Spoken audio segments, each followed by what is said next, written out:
We've driven the all-new 2025 Corvette ZR1, and the 1,064 horsepower is just the appetizer. Forget the numbers for a second.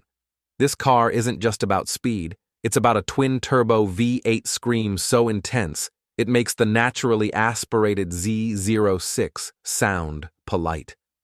It pulls harder than anything else with a Corvette badge, hitting 60 miles per hour in a physics-defying 2.3 seconds. But the question isn't how fast it is. It's whether all that track-focused insanity has ruined the daily driver magic that made the C8 Corvette so great. Is this the most powerful Corvette ever, or just the most extreme? You're about to find out. The 2025 Chevrolet Corvette ZR1 is more than just a new model. It's a statement that America's sports car is now a genuine hypercar killer. For over 70 years, the Corvette brand has stood for world-class performance at a bargain price. But the ZR1 designation has always meant pushing the limits of what's possible. This latest iteration, the most powerful Corvette ever built, takes the mid-engine C8 platform that debuted in 2020 and injects it with an absurd 1,064 horsepower from its twin-turbo V8. This launch is significant because it firmly plants the Corvette flag in a territory usually occupied by six-figure European exotics like Ferrari and McLaren, often for 2 or 3 times the price. Chevrolet isn't just competing with those brands, it's challenging them directly. But does this radical step up in power and aggressive aerodynamics, including that massive wing, come at the cost of the car's famously approachable handling? Before we put the ZR1 through its paces, let's take a closer look at the design details that separate this monster from its Z06 sibling. Let's get right into the heart of the beast, the engine. This is where the ZR1 earns its King of the Hill title. Out goes the naturally aspirated perfection of the Z06's flat-plane V8, and in comes the LT7 twin-turbocharged 5.5-liter V8. This isn't just the Z06 engine with turbos slapped on. Chevy reinforced everything from the connecting rods to the dual-clutch transmission to handle the monumental power increase. The result? A mind-bending 1,064 horsepower and 828 pound-feet of torque. That's 394 more horsepower than the already insane Z06. The power delivery is the real trick here. Thanks to clever anti-lag technology, you don't get the big turbo shove. You get an instant, brutal rush that feels like the world is collapsing around you as the car rockets to 60 miles per hour in just 2.3 seconds. But power is useless without control, and that's where the exterior changes from functional aggression to pure necessity. Take a look at the aero. The signature feature is the massive, high-downforce Carbon Fiber Aero Package wing, which works with a flow-through hood, dive planes, and underbody strakes to generate an incredible 1,200 pounds of downforce at top speed. This makes the car feel absolutely glued to the pavement, especially in high-speed corners. Chevrolet even beefed up the suspension with recalibrated magnetic ride control and fitted massive 15.7-inch carbon ceramic brakes, the largest ever on a Corvette, to stop this 233 miles per hour missile. Inside, the cabin maintains the familiar C8 layout, but the 3LZ trim ups the luxury ante dramatically, adding heated and ventilated Napa leather seats, a premium 14-speaker Bose system, and carbon fiber accents everywhere. It's a proper blend of race car tech and grand touring comfort. However, there is a catch. To get the full 1,200 pounds of downforce that you need for serious track work, you must opt for the ZTK Performance Package, which tacks on several $1,000s and features a fixed wing that absolutely obliterates rear visibility.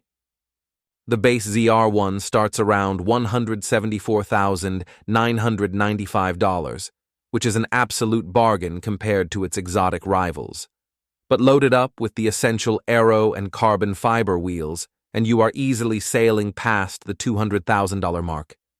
So, with all this extreme performance baked in, has Chevrolet managed to maintain the incredible track dynamics of the Z06? And more importantly, does the new price tag still represent the best supercar value in the world? We'll answer those questions next, as we strap in for our final verdict. After spending time dissecting the spec sheet, the moment of truth arrived. We hit the track with the ZR1 ZTK package installed to see if 1,064 horsepower is truly usable. Going into the first heavy braking zone, the huge carbon ceramic brakes immediately clamped down, pulling the car down from absurd speeds with race car authority. But it's the cornering where the ZR1 delivers its most surprising lesson. The expectation was a nervous, tail-happy monster, given the monumental power and rear-wheel drive. Instead, thanks to that 1,200 pounds of downforce and the clever electronic diff, the ZR1 is a surgical instrument. Through high-speed sweepers, where the Z06 might start to feel a little light, the ZR1 feels completely locked in.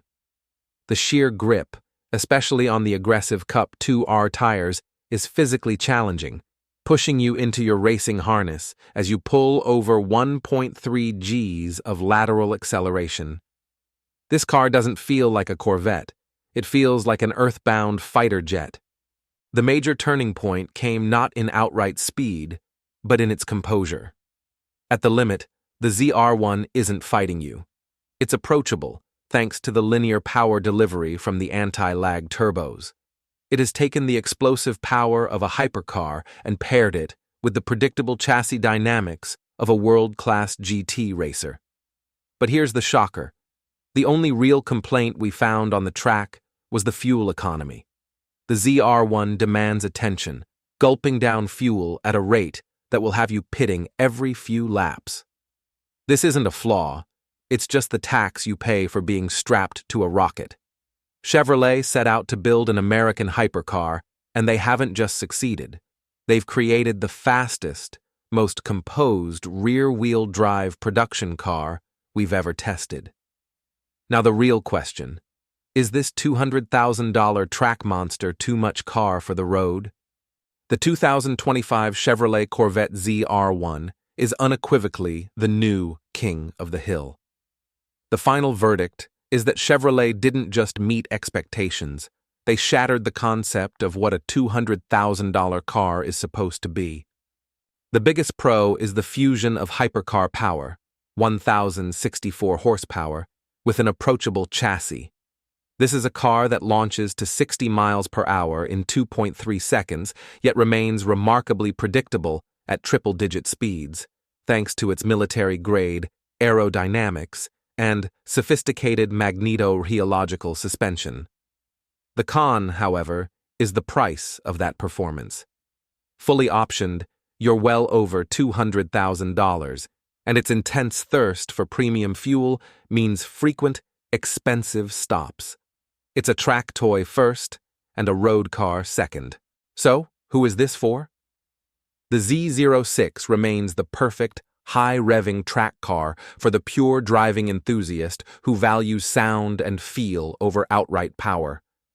But the ZR1 is for the collector, the one who demands the highest possible performance metric, the quickest lap time, and the undisputed bragging rights that come with owning the fastest American production car ever made. This ZR1 is a monumental statement in the U.S. market, pushing the entire supercar segment to justify their seven-figure price tags. It proves that American engineering can deliver world-class performance and exotic design without the exclusive price barrier. It is the ultimate expression of the C8 platform. Has the ZR1 ruined the market for every other supercar? We think it just might have. Let us know in the comments. Would you buy the ZR1 or the Z06? Tell us why. Don't forget to like this video and subscribe to the channel to join the conversation and see what we drive next.